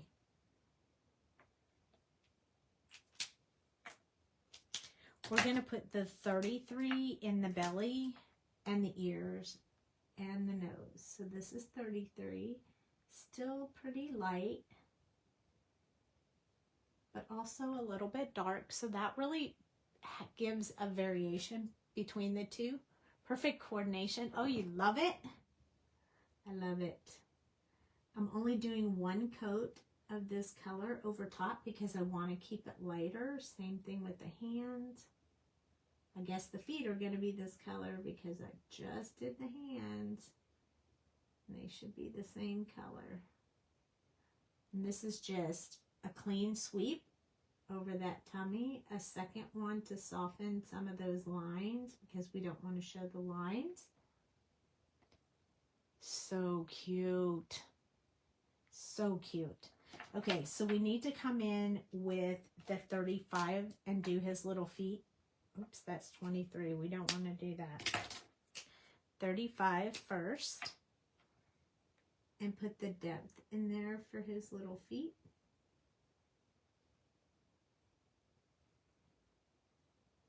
And then we'll finish them off with the 33, just like we did the other stuff.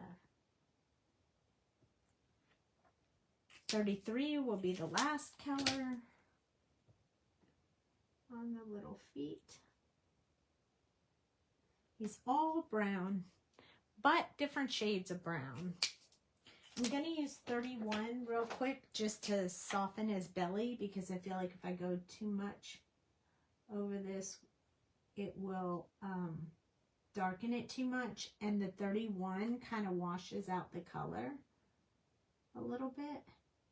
So we're going to use the 31 on all the light areas.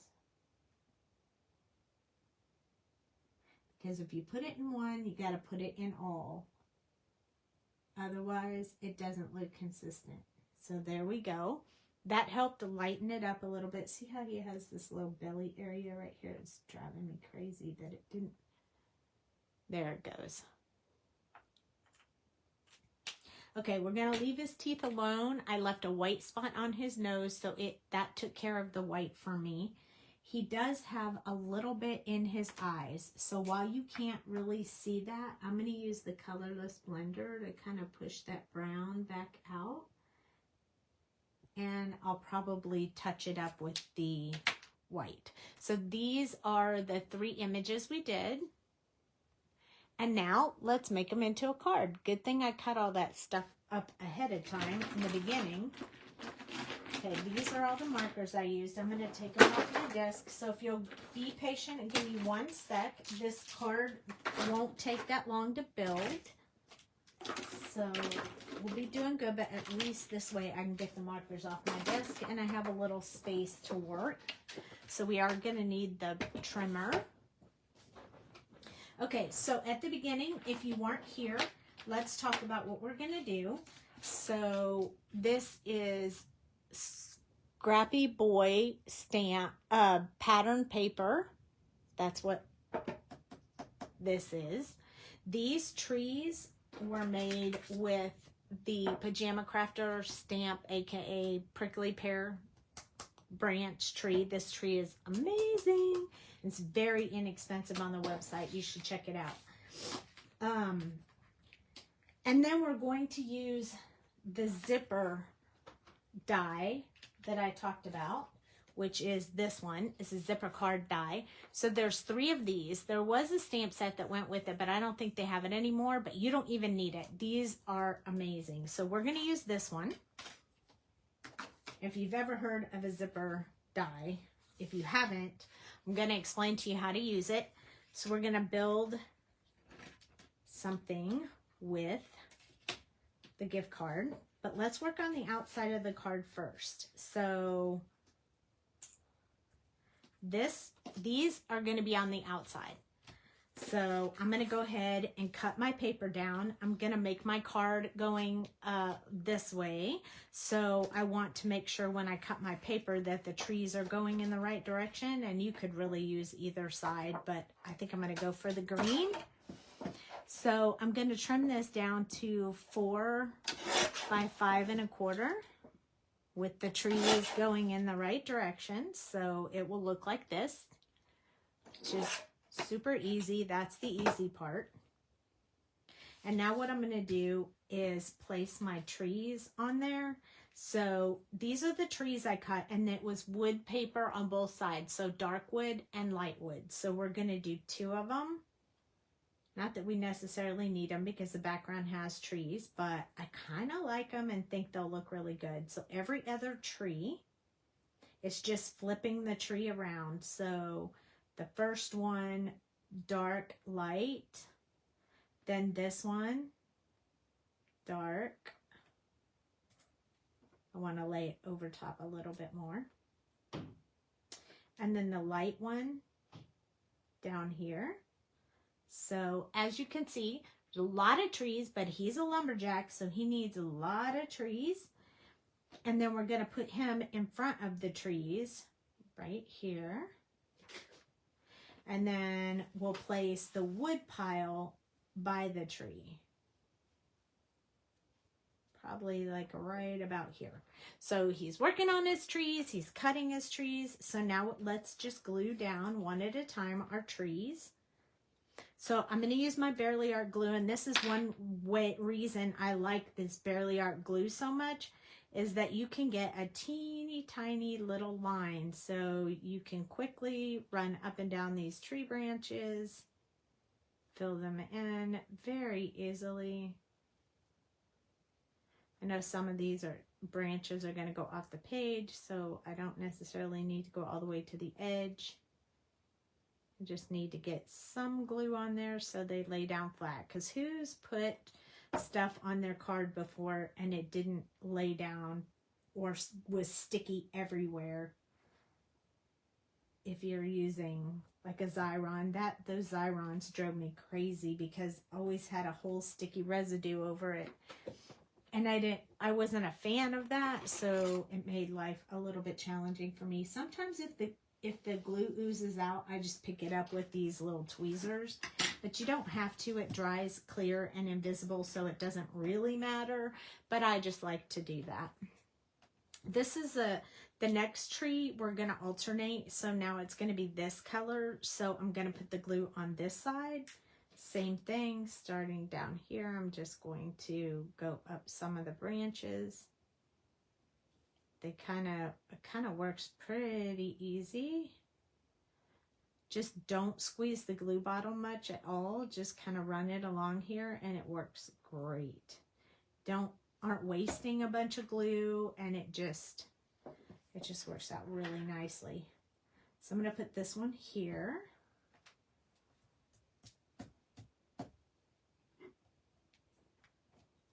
So now we have tree number 2 on there. Tree number 3 is going to be we're going to use this side. So we're going to put the glue on this side. I like that this tree is shaped differently on each side. So you get quite a different look when you flip-flop the tree. This tree is amazing. And I'm going to tell you, I think this tree might be under $5 on the website right now. Don't quote me on that, but go check it out because I think it's pretty inexpensive right now. Here we go. We're going to put this tree down just a little bit. There we go. And I know my trees are off the page. Don't worry, we're going to cut it. You really like this set? Me too. The whole lumberjack idea, that was Joy's idea. She did really good. I just drew it. She told me what she wanted. So now I'm going to use the light tree. I'm going to flip it over to the dark side, if you will. And I'm going to glue on this one as well. Now, if there's any branches that end up on the paper and not off of the paper, I can always lift it up and add more glue underneath. So I'm just kind of adding some glue, and I'm not real worried about it. At the end, we'll check it all. I think this one I'm going to move way down, but I'm only going to press it on there a little bit because I want to put these underneath, like they're behind the tree, not in front of the tree. So I want to put them kind of like this so that they're kind of behind this tree but in front of this tree. Now I can press all of that down, or we can flip it over and we can use our press pop and just rub all of that down to make sure everything sticks the way we need it to. And when you flip it over, it looks great. There is one right here that I can see that's not sitting down, so we can just put a little teeny tab of glue right there and stick it down and it'll stay. So then I'm going to take my scissors and I'm going to go along this edge and I'm going to trim all these extra pieces of trees that are sticking over the edge.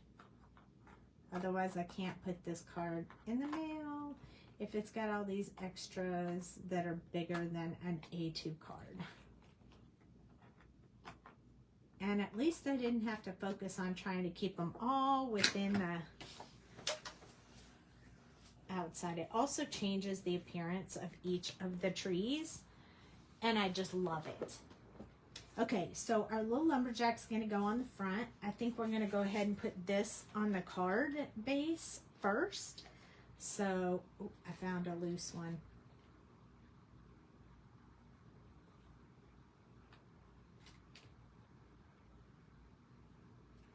When I flipped it over, I felt it moving in my hand. So I'm going to flip this over now. We're going to glue this down. You know, you illustrated Lumberjack, but where could you get them? No, you... Oh, yes, Pajama Crafter Stamps. That's where you can get him. He's available right now, either with or without dies. You choose. New release. It's the new release, so look in the new release section. He comes with the woodpile and the beaver, so you get all of them, the lumberjack, the woodpile, and the beaver. We are going to use the sentiment, damn good day to celebrate tonight.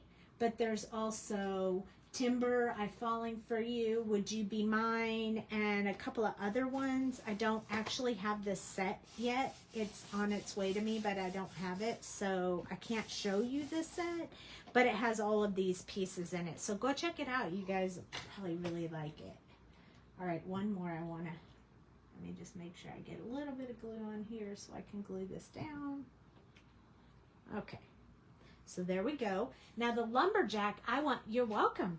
I want to make the lumberjack, I want to make him pop up. So I'm just going to use these sheets of double-sided foam tape. And I'm just going to stick a bunch of them on the back of him to make sure he stands up. I want to pop him up so he looks like he's in front of the trees. We'll use this little piece that I just cut off, maybe for the axe. There we go. I don't waste any of this stuff. I cut it in small pieces, big pieces, whatever I need. And then I just use it like that. And it's great. I haven't had to waste any of it. So I get full use out of all of it, which makes me super happy. So I need to cut this where his legs are so it doesn't show through. Then we'll cut this so we can put it down his arm. This way. And this way. And then these smaller ones are going to go down his legs and his feet.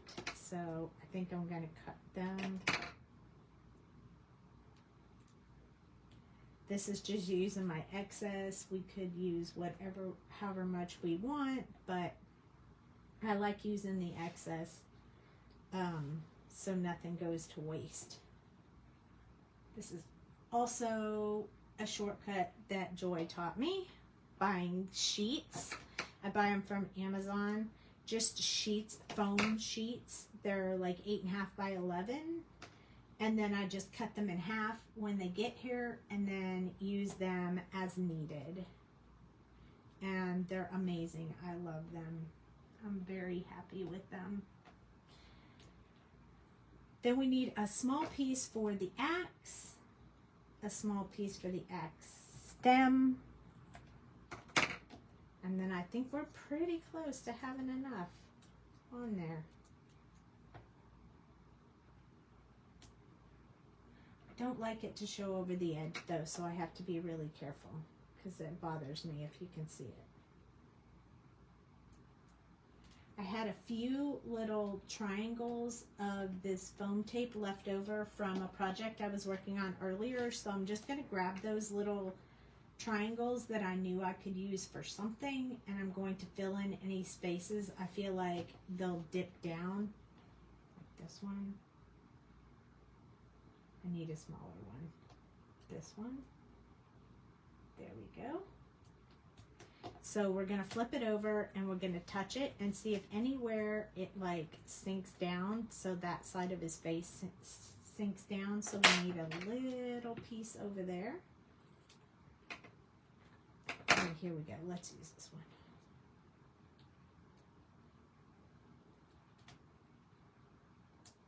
There we go.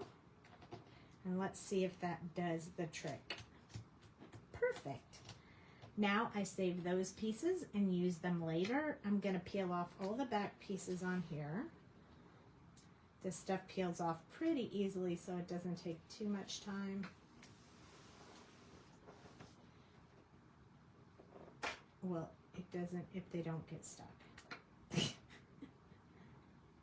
I don't know why I was struggling with that little piece, but I tell you, they stick more to my hands than they stick to, like, they don't stick too much to the foam tape as much as they stick to my hands. And I struggle trying to tear them off. This one looks like it's too far over, so I'm just going to squish that down in there so it sits right. Here we go. And here we go. And last one, and then our lumberjack goes on the card. He goes on right here on the edge. Oh, so cute. I haven't decided what I want to put right there. Timber I've Fallen For You is not quite what I need for the person who's going to be receiving this card, so I'm not going to put that on there. So I might just put happy birthday or hello or whatever. And then inside I have a white card base. You remember trimming your stamps and using them to lift images off my cards. Yes. And then now we're going to build something on the inside, which I'm super excited about. I can't wait to show you guys. Okay, so this piece of paper, I cut it 5 1/4 so it would fit along the inside of the card. This is where the message goes. But I want to put this gift card in there, and I didn't want to do like a regular pocket, so to speak. So I decided that I would use this zipper. So what I'm going to do is I'm going to cut 2 zippers so you can see, I can show you how it works, and then put one in there and leave it connected. So I take the edge of this where the opening is right here and put it to the edge of the card. And then it doesn't matter how long your paper is. It can be short or it can be long. So I'll show you with this one. This is my little mini maker. It'll just do this up for me real quick.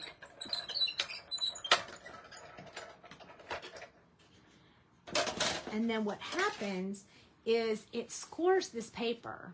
So you can't see how it doesn't pull apart. It doesn't, so it'll be sitting on there like that. But then I'll take that one off, and then there'll be this little note that says pull. And when you pull these off, it opens up what's underneath it. And that is where we're going to put this. So when the receiver peels that off, they'll be able to take their gift card out. So that is the plan. So I'm going to use this one. It's a little bit longer, but once you pull it, it will be fine. I just want to make sure it covers the gift card. Hopefully it will fit on my mini die cut machine, so I won't have to go, yep, it will. And then I'll just write the little word on there, or stamp the little word on there that says pull, so they know to pull it open. But this just shows you how to cut it. Let me show you how you have to attach it. And honestly, I'm not gonna 100% attach it, because really this gift card right here is a sample card. It doesn't have anything on it. Good night, Beth. Happy Thanksgiving. So now it's ready. It's cut. Let's see if my gift card fits in there. Perfect. See, they won't have to pull it all the way off anyway, because so then I pull the first one on both sides so that I can put the word pull on here, and then they'll know to pull it off. So I'll just stick a little thingy on here that says pull. And then you flip this over, you put the gift card on the back where you're gonna wanna put it, or I should probably put it like this, where you're gonna wanna put it, and then you're going to want to take foam tape. Let's see if I get this the right size. So I have this foam tape right here, and I'm going to cut it in half so I can put foam tape on each side. That way it's up higher than the gift card.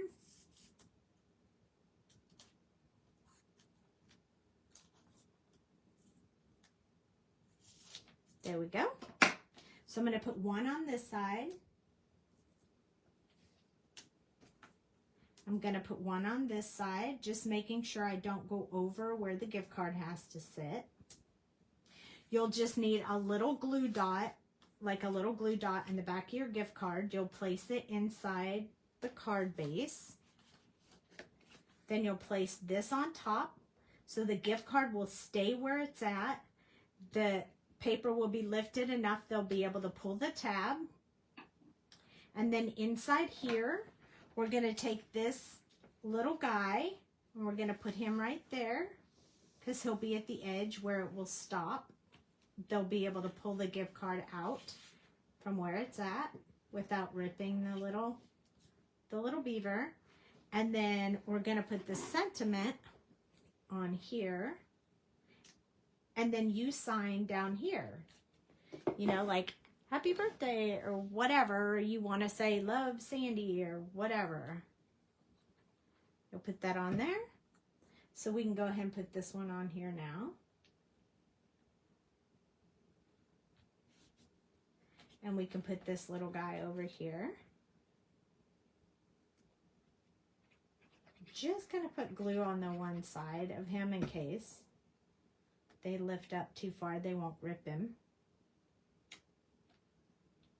Put him in there like that. And then when you rip this open, you pull the gift card out. And I'll do that when I get the new gift card. This isn't the right gift card, but that's a cool die to make that. Yeah, exactly. I mean, that die is so easy, and I could have used the larger one if I wanted to. Like, there's a longer one, and then there's a bigger one. You can use any one you want. They all work the same. They're rip it open, and you're good to go. And then you close up the card, and the card will go like that. And it's a gift card holder, but they get to rip it open. So cool. I love it. I think it's great. These dies are under 10 bucks as well. They're the zipper die. They're pretty cool. So all of those things you can get Pajama Crafter Stamps. The background paper here is Scrappy Boy. And what's the other paper? I thought I used another paper. You said Scrappy Boy, right? Yes, Scrappy Boy. It was Scrappy Boy stamps. And then the trees are made out of HoneyBee wood paper. This one, and this is the opposite side. So I used those two papers, and all the rest of the stuff was at Pajama Crafter Stamps. I hope you guys loved that. I really love this. Everything about this is these are great for masculine cards. See how dark his skin tone looks? It came out good. I really like it. The only thing we're missing are the white gel pen. I need to do his eyes real quick.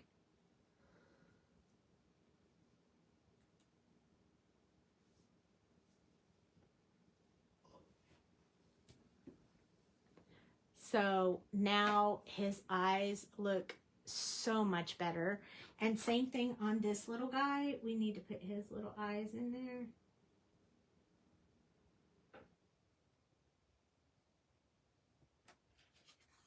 So now he looks so much cuter. Look at that. And then we can also do like this little line in there, which kind of makes it look like real eyes. La la. So anyway, I hope you guys loved that. It was so fun, and I really like doing it. I'm not going to close that because the white gel pen's still wet. But you never know. I might add a little more white gel pen. I've been on the white gel pen kick lately. And by the way, I love this white gel pen. It is from, it's called the Deco Gel from Karin Markers. Karin Deco Gel, Milky Way White. Anyway, good night and happy Thanksgiving. I will move the live to Sunday so we can make a project. We'll make a full project on Sunday. It'll be so much fun. So come join me then. Thanks for watching tonight. I hope you love this card. And I will see you guys on Sunday. Happy Thanksgiving, everyone. I hope you have a wonderful holiday. Goodbye.